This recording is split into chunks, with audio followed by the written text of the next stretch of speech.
Well, good evening again. Thank you all for being here tonight as we gather together to remember the tragic events of September 11th, 2001.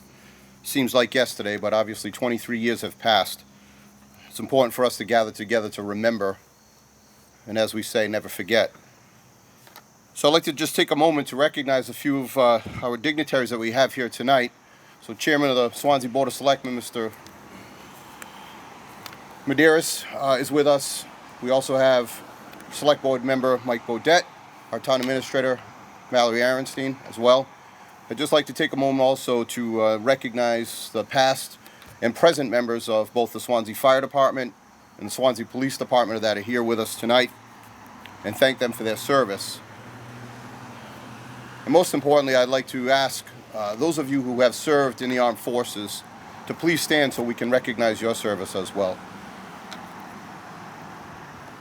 So, gentlemen, thank you all for being here tonight, and thank you for your service as well.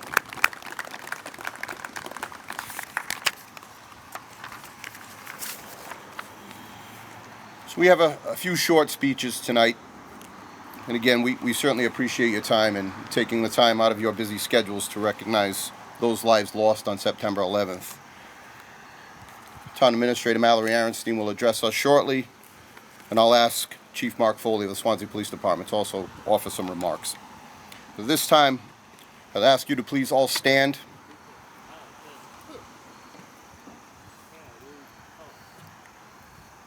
I'd have to ask our Veterans Agent, Mr. Kevin Serpa, please approach the flag as we prepare to raise the flag and then set to half-mast to honor the victims of September 11th. Please raise the flag.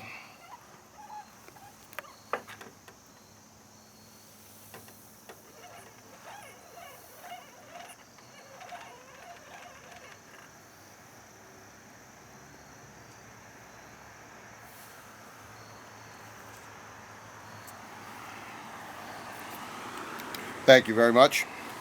And if you would please remain standing and join me in a pledge of allegiance, I would ask that uniform members please salute. Those of you who are not in uniform, it would be appropriate to place your hand over your heart. So at this time, I'd ask you to join me in a pledge of allegiance. I pledge allegiance to the flag of the United States of America and to the republic for which it stands, one nation, under God, indivisible, with liberty and justice for all. Thank you very much. Please be seated.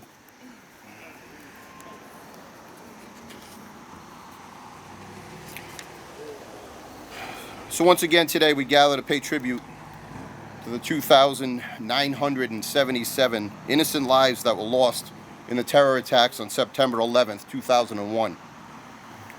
The 343 New York City firefighters, the 37 Port Authority of New York police officers, the 23 New York City police officers, the 8 EMT paramedics, the 2,566 unsuspecting civilians, and the numerous other lives that have been lost since that time as a result of exposure to the toxic chemicals released during the building collapses on 9/11.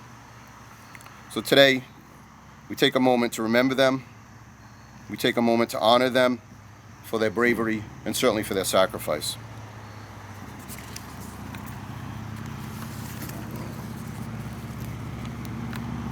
Just a moment to point out as well, I wanted to just point out that our Veterans Agent, Sergeant Kevin Serpa, was also obviously a member of our military, and I'm not sure if you were over here, Kev, but please, I'd like to take a moment to give Kevin a round of applause for all he does for our veterans, so thank you, Kevin.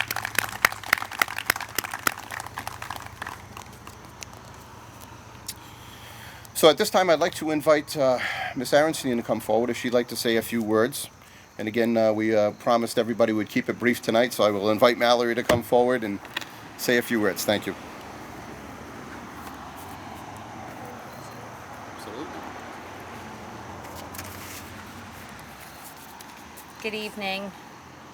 Words are never enough for a night like this, but I do appreciate everybody coming and joining us today. September 11th, it is a day that lives in infamy, just like that fateful day in December 1941. We often do compare the events of 9/11 with those of Pearl Harbor, but with one very critical difference: the heinous, premeditated, and vicious attack on civilians who are going about their day doing ordinary things on an ordinary day. And we were so used to our ordinary lives that all of us assumed the first plane striking the North Tower was an accident, a terrible, tragic mistake. But soon we found that it wasn't a mistake, and we realized our world was much more sinister than we ever could have imagined. In the face of that realization, Americans really came together in support of each other. It was a sense of unity that was and still remains unparalleled. This memorial behind me is a tangible reminder of that unity. And I'm learning that people don't know much about this memorial. This memorial has deep meaning and was designed and developed by our volunteer firefighters, making it all that more special. The fact that these men and women volunteer their lives for service is incredible by itself, but their distinguished service and the thought they give to their community in ways such as building this tribute is humbling. I am and always will be in awe of them. As you view this memorial, I ask you to take in each piece as it is a true tribute to the many lives lost that day. The base is shaped like the Pentagon to commemorate those who were lost at our nation's esteemed symbol of defense and strength.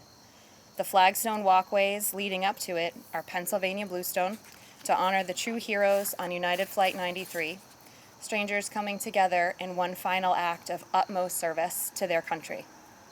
I find this part to be the most moving, as it is such a subtle and genuine nod to the insurmountable tasks they faced, carried out in the name of country and community.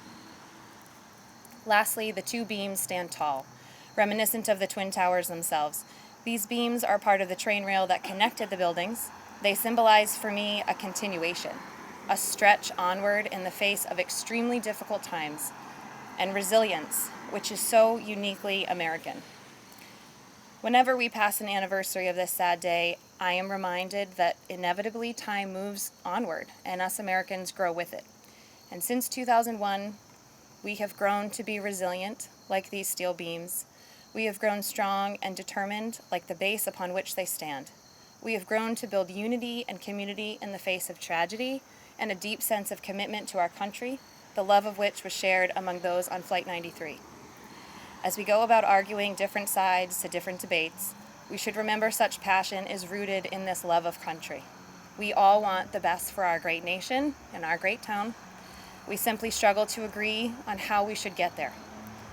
Let us remember the love and unity brought on by the tragic events of September 11th, and pay tribute each day to those taken from us by being resilient, by trudging onward together towards a better end. Let us remember that every ordinary day we are given is a gift, and supporting each other is the only way to truly give back. Thank you.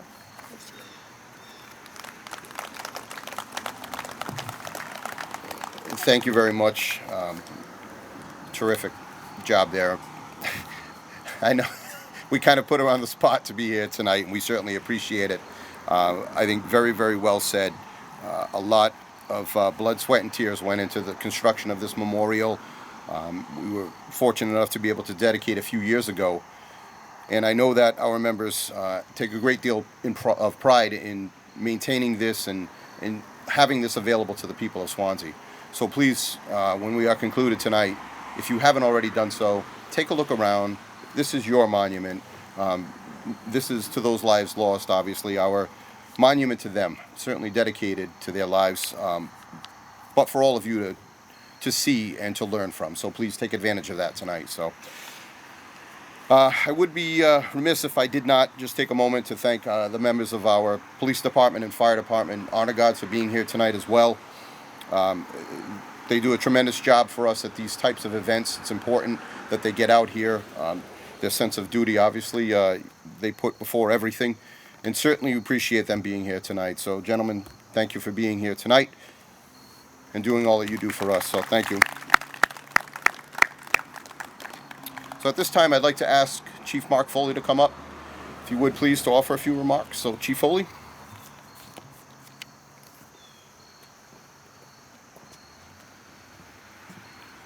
Good evening. So I was kind of put on the spot too, but that's fine.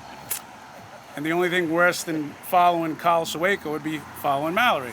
So of course, that's how this goes down. So on September 11th each year, I'll share with you my boring story, if you will. A long time ago as a patrolman, I worked a midnight shift, September 11th, 2021. Midnight to 8, came home, went to sleep.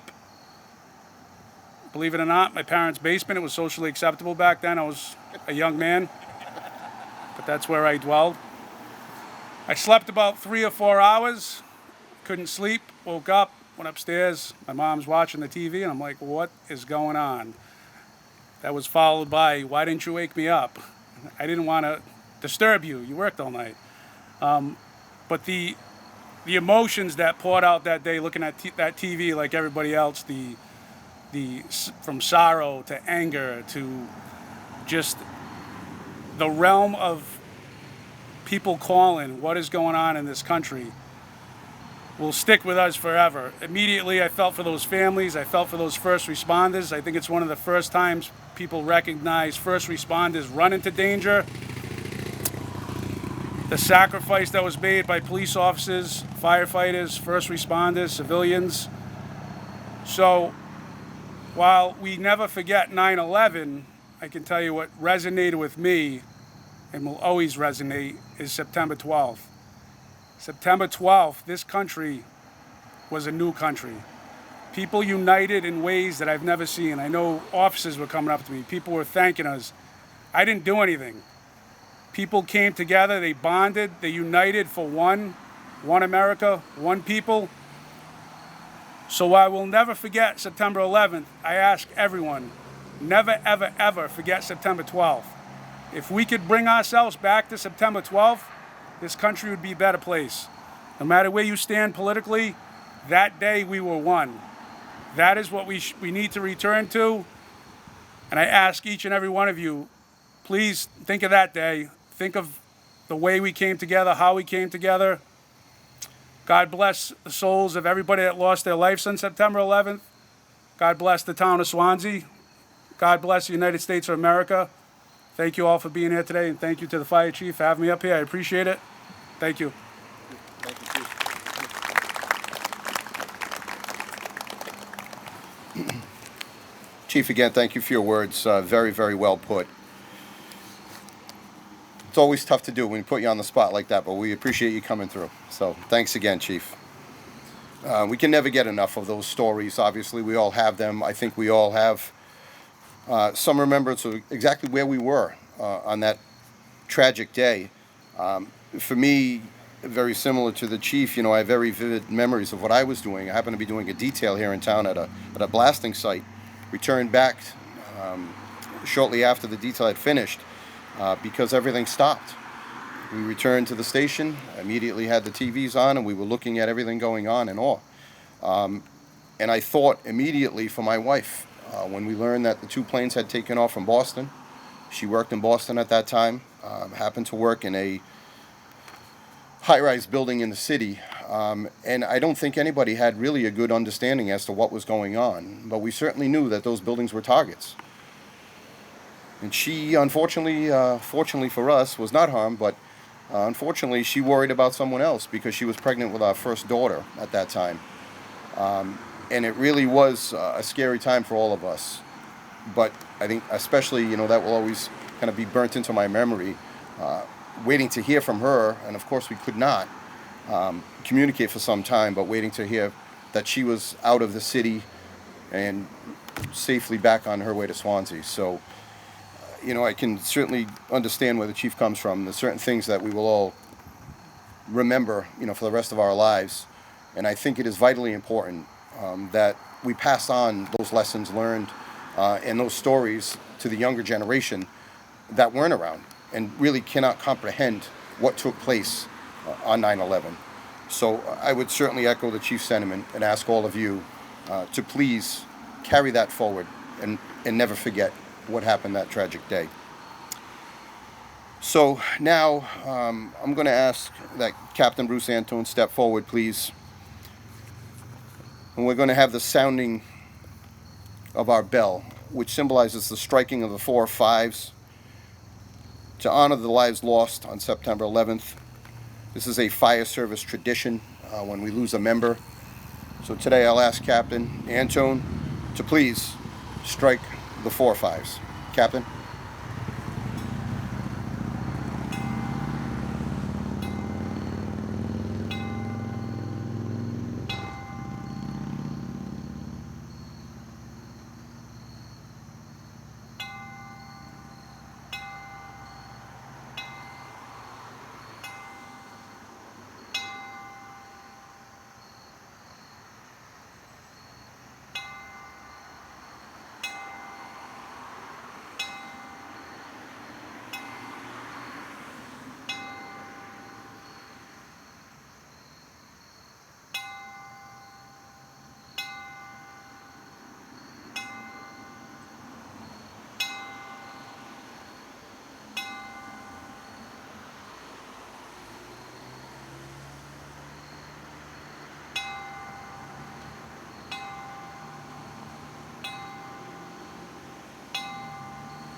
Thank you, Captain Antone.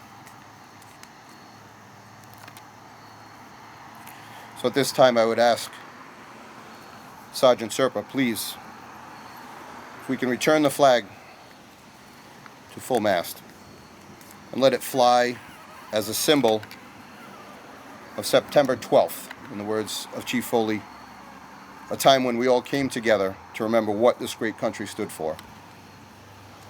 So we do that now as a symbol of what we should stand for in these difficult times that we face today.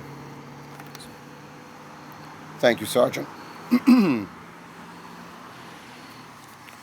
So as we conclude our ceremony tonight, and we promised you it would be brief, so as we conclude tonight, I would just like to take a minute to ask again that all of you take a moment today and this evening to remember all of those who died, all of those who served, all of those who continue to serve, and who continue to carry on our great way of life here in America. Let us never forget that despite our differences, we are all Americans. And I think Chief Foley put it very, very well. We need to remember that. We should always act as it is September 12th. Hopefully we can do so. I think we have a very contentious election period coming up that faces our nation. And I sincerely hope that we can rally together for the greater good and understand that it is not one against the other, but we are all truly here for each other. We are all Americans, and please never forget 9/11 and the sacrifices that took place on that day. So at this time I would like to have our color guard retire our colors and ask that all of you please stand as we conclude our ceremony, and thank you very much for attending. Thank you. Gentlemen, please, thank you very much for being here tonight, guys. Thank you. Thank you, Chris.